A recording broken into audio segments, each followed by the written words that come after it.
हरो हरो ओम श्री नमः केशवाय नमः स्वाहा माधवाय नमः स्वाहा गोविंदाय नमः स्वाहा श्री नमः आराशक्ति नमः या श्री पुंडरीकाक्षं श्री पुंडरीकाक्षं पुंडरीकाक्षमंगलम भगवान विष्णु मंगलम गरुड़ध्वज मंगलम गायत्री अखंड सौभाग्यवती श्री जदेव लक्ष्मी जगन्नाथावतारे वासवी नक्षत्राणि सुव्यासन्मा विष्णुनिगाण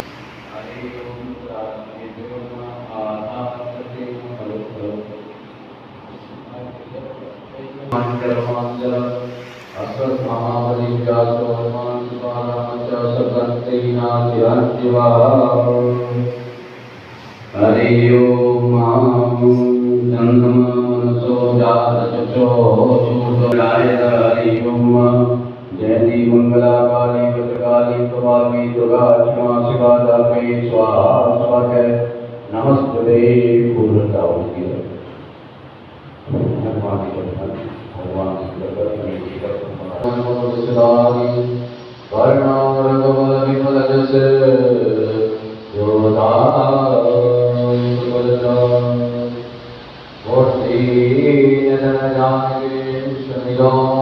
भगवान भगवती विद्या देवमयी अलम करे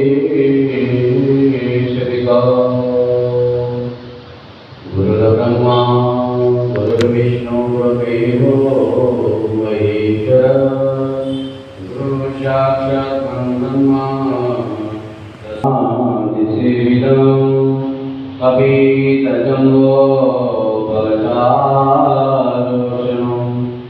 उमासुतं लोकविनाशकारकम् नमामि विघ्नेश्वरपादपङ्कजम् ॐ वक्रतुण्डमहाकाय कोटिसूर्यसमप्रभ निर्विघ्नं कुरु मे देव सर्वकार्येषु शरणं हरि ओम स्वस्ति न इन्द्रो ददतवा स्वस्ति न पूर्वा विश्ववेदाः स्वस्ति न सावित्रो अरिष्टनेमि स्वस्ति नो बृहस्पतिर्दधातु दिक्सुभं जामानो विदधे कुजमया गिज्वानवः सूरचक्षुषो विश्वे देवैदं ददायो शतभिन्नो शरदो वन्दे देवा जतान चक्राचरसङ्क्रमो नामगासो तदभिदरो भवन्ति मानो मध्यानिगदायुगन्तो अदितिजोरदितिरन्तरिक्षमदिर्मादा सविता सपुत्रः विश्वेदेवादिदेवञ्जना अदितितमे शान्तिधामा शान्तिरोगदयः शान्तिवनस्पतिरेव शान्ति सामा शान्तिरेदियतो यदा समीयसे ततो अभयं गुरु शरणा गुरु ददाम्यो वन्दे देवो मापतिं सद्गुरुं वन्दे जगत्कारणं वन्दे कन्नकभूषणं विग्रहं वन्दे वसुनामलिं वन्दे सूर्यशशाङ्कनयनं वन्दे मुकुन्दप्रियं वन्दे भारतनाथप्रभुं वन्दे शिवं कस्तूरीतिलकमाङ्गे हरिचन्दनं सुधृतं कण्ठे च मौक्तावली गोपाश्रियं श्रीमती गोपालचमङ्गलमाङ्गल्ये श्री सर्वार्थसाधिके शरणे त्र्यम्बके प्रार्थनापूर्वकं नमस्करोमि हरिः ओम दण्डं द्वारा रागस्य नित्यापुष्टिक्रियेषु ओम सर्वोपचाराग्रे गन्धाभिषेकं चन्दनं खण्डनं सुखं गन्धारो सुमनवर विदेकेन सहस्रष्टमासिकं बृहस्पति ऋतुफलान्तेभ्यो नमः ऋतुफलं समर्पयामि उत्थाय भूत्याय नमः हरिः ओम पूर्वस्व श्रीयागच्छ ताम्रं पुण्यफलं साज्ञान्ते तर्पणान्ते समर्पयामि कृताय पूजाय नमः हरिः ओम् यास्तुतं कल्पेन भगवतीशां सदा शिवाय नमः हरिः ओम् येन मधुरे आराधनां नमो ब्रह्मदेवाय गुरुप्रसाद जगद्पिता कृष्णाय गोविन्दाय नमो नमस्ते नमः ओम या खंडसौभाग्यवती दुर्गादेवी नमो नमः या दक्ष्यो या दष्टवरो भवतां स्वस्तिभ्यो नमो नमस्ते स्वर्गाय मंगलाय सुपास।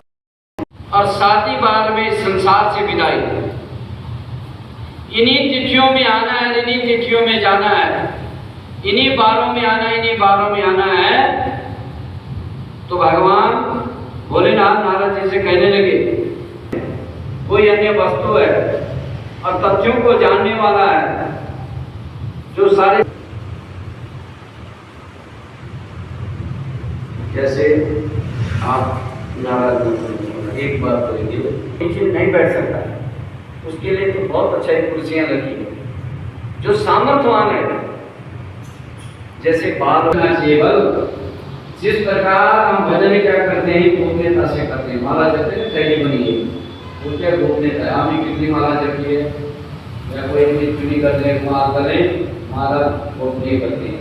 जिस प्रकार भोजन अब तो सब गोपनीय हो गया, गोपनीय किया जाता है, बैठ के किया जाता था, उसी प्रकार जो धन लक्ष्मी है वो गोपनीयता से उसका संभाल करते हैं।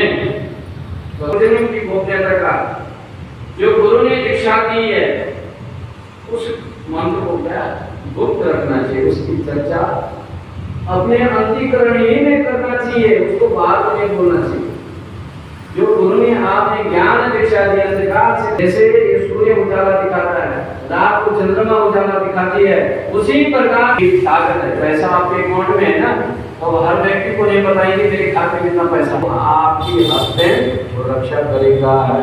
वो मंत्र क्या है, वो शंकर भगवान की जो भी कोई मंत्र देगा वो शिव संबंधित ही मंत्र, कोई भी गुरु मंत्र दे, कोई भी गुरु दीक्षा दे, भगवान शंकर के अनंत नाम, असंख्य नाम, करोड़ों नाम, उन्हीं नामों के बीच में दीक्षा दी जाती है।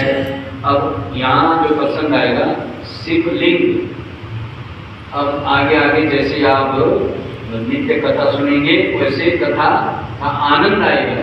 ये शिव और लिंग क्या है, हम जल तो चढ़ा रहे हैं, ये भगवान की उत्पत्ति कैसे हुई, बदल से नहीं, कथा जितने श्रवण करेंगे उसे आनंद आपको पता लगेगा कि शिव पुराण के अंदर क्या है, शिवलिंग की महिमा।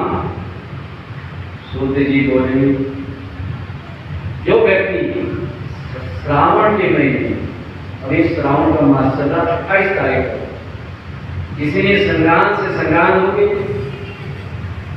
पूर्णमासी से पूर्णमासी, पुण्य से पुण्य, तो इसमें श्रावण में जिसने शिव पुराण को सुन लिया, श्रवण कर लिया और भगवान शिव की लिंग की महिमा मतलब आपने समझ ली, तो मनुष्य का जीवन कृतार्थ हो जाता है।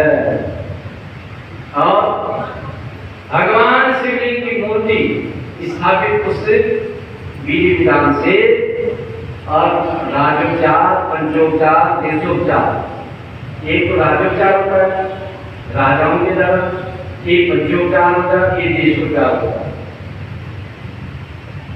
अब ये बड़े सिद्ध एवं तपस्वी अक्सर भोलेनाथ का ही जाप करते हैं, भोलेनाथ की महिमा करते हैं। आप किसी भी लिंग का पूजन का जो प्रसाद है वो ये खाली जो सन्यासी और जंगली ही उस प्रसाद को ग्रहण करेगा। महात्मा में सारा शिव पुराण आ गया है, जिसने महात्मा सुना ना उसने सारा शिव पुराण की कथा सुन ली।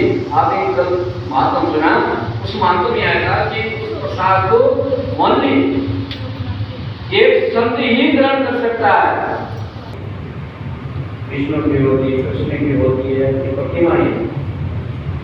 ये सबकी प्रतिमा होती है, परंतु भगवान शिव की पूजा में सर्वत्र मूर्ति में तथा लिंग दोनों में भी क्यों माना जाता है? घर में इससे बड़ा शिवलिंग नहीं रखना चाहिए। इतना ये देखते ना, वैसे तो कृष्ण के लिए वर्जित है, लेकिन किसने रखना ही है तो इस अंगूठे से ऊपर ये ज्ञान की चीज है, नहीं रखना चाहिए। 2 गणेश घर पे नहीं रखना चाहिए, 2 दुर्गा माता घर पे नहीं रखनी चाहिए, समझ रहे बात? 2 शिव की फोटो कटी नहीं रखनी चाहिए, 2 लक्ष्मी की खड़ी फोटो कटी नहीं रखनी चाहिए। ये शिव पुराण में आ रहा लिंगो परिवरण, ये लिंग का परिवरण होता है। सर्वत्रम दान नाम साधिका, ऐसे तपड़ने से घर में क्या शांति का प्रतीक होता है। खड़ी लक्ष्मी की तर्पण नहीं रखनी चाहिए। नर्मदेश्वर, नर्मदा नदी के तट से जो निकला है वो नर्मदेश्वर भगवान है, उसकी पूजा आप घर पे रख सकते हैं, वो भी इतना है, वो भी बड़ा है। तो इसका महात्म क्या है? कई लोग बड़े बड़े शिवलिंग रखते हैं, 2 त्रिशूल 2 कृपाण घर पे पूजा करते निषेध है। मंदिर में तो चल जाएगा, घर पे नहीं चलेगा। मंदिर में जो भी है सब भगवान के चरणों में समर्पण है। सूत जी बोले, ऋषियों तुम्हारा यह प्रश्न तो बड़ा पवित्र है, आपने बहुत अच्छा प्रश्न किया और अद्भुत के द्वारा कहेंगे। अपने गुरु देव से सुनता हूँ किसकी महिमा क्या है, इसका कलिकाल क्या है, और किस तरह करने लगा।